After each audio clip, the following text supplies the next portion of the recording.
Le parti CNL a suivi avec attention une certaine propagande qui est menée par un groupe d'individus qui sont censés être des responsables au sein du parti CNL. Et ça, depuis une certaine période, et ça ne manque pas de susciter des inquiétudes. Et d'aucuns sait que notre parti a organisé 2 congrès, respectivement en date du 12 mars et en date du 30 avril. Le premier étant un congrès ordinaire, le second étant un congrès extraordinaire qui venait en fait mettre en application les décisions du premier congrès, c'est-à-dire le congrès du 12 mars. Ce qui nous étonne un tout petit peu, c'est que probablement, à la suite de ces écrits qui sont écrits par des gens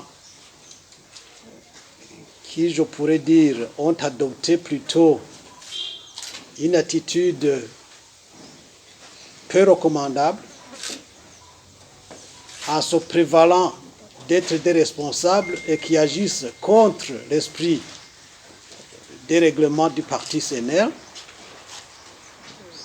écrivent, je ne sais à l'adresse de qui, en utilisant les signes et symboles du parti, sans en avoir l'autorisation préalable, et que conséquemment, nous avons vu une décision tomber de la part du ministre de l'Intérieur qui a dans ses attributions la gestion des partis politiques, en date du 17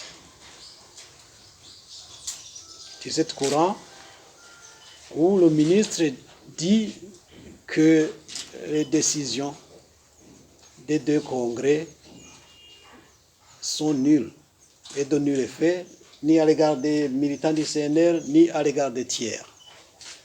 Ce qui est un peu navrant, parce que l'argument que le ministère avance serait que les 2 congrès auraient été tenus dans l'irrégularité, et on peut, pour le moins que l'on puisse dire, s'étonner que le ministère ait autorisé que les congrès se tiennent dans l'irrégularité, alors qu'il doit veiller normalement à ce que tout soit régulier. De surcroît, ceux-là qui se comportent de façon, je dirais, dévoyée, étaient présents aux 2 congrès. Comment est-ce que quelqu'un qui participe à un congrès, contribue même à ce congrès, puisse dire plus d'1 mois après que ce congrès était irrégulier? Non seulement cela, il y a quand même une certaine farce que ces gens avancent, comme quoi le congrès n'avait pas été préparé par le bureau politique. Mais pour votre information, en date du 16 août 2022, le bureau politique s'est réuni et au menu du jour figurait entre autres cette question relative à la préparation du congrès ordinaire du parti, étant donné que le dernier congrès avait été tenu en février 2020. Donc, il était urgent que l'on prépare un congrès. Et la matière de ce congrès a bel et bien été annoncée, c'est-à-dire adapter nos statuts et notre règlement d'ordre intérieur au redécoupage administratif en vue. Et pour votre information, c'est que ce redécoupage administratif a été effectif, du moins sur le plan légal, parce que le 16 mars 2023, par la loi numéro 01/05, le Burundi compte 5 provinces 42 communes et j'en passe. C'était ça l'esprit des modifications de nos statuts et de notre règlement intérieur. De plus, le 1er novembre 2022, ici même à la permanence nationale, nous avons encore une fois tenu une réunion du bureau politique. Et cette question relative aux modifications ou à l'adaptation de nos statuts et règlements intérieurs, d'ordre intérieur, a encore une fois été débattue par les membres du bureau politique.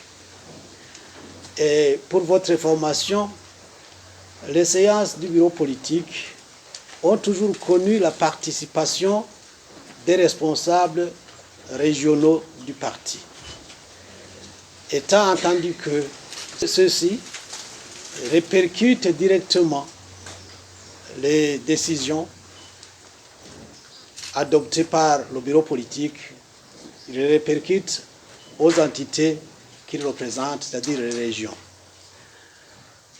Il est quand même un peu étonnant qu'on puisse dire qu'il n'y a pas eu de concertation. Et non seulement ça,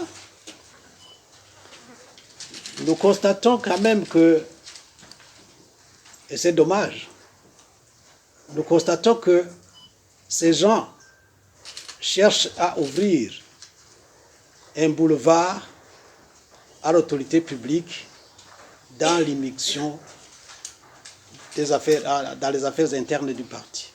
Or, la loi régissant les partis politiques, à son article 10, au premier alinéa, il est bel et bien précisé que les pouvoirs publics ne doivent pas s'ingérer dans l'organisation interne des partis politiques, sauf s'il y a risque de tension régionale, ethnique, en tout cas des problèmes vraiment majeurs. Sinon, il n'y a pas matière qui puisse faire intervenir actuellement l'autorité publique dans la gestion interne du parti.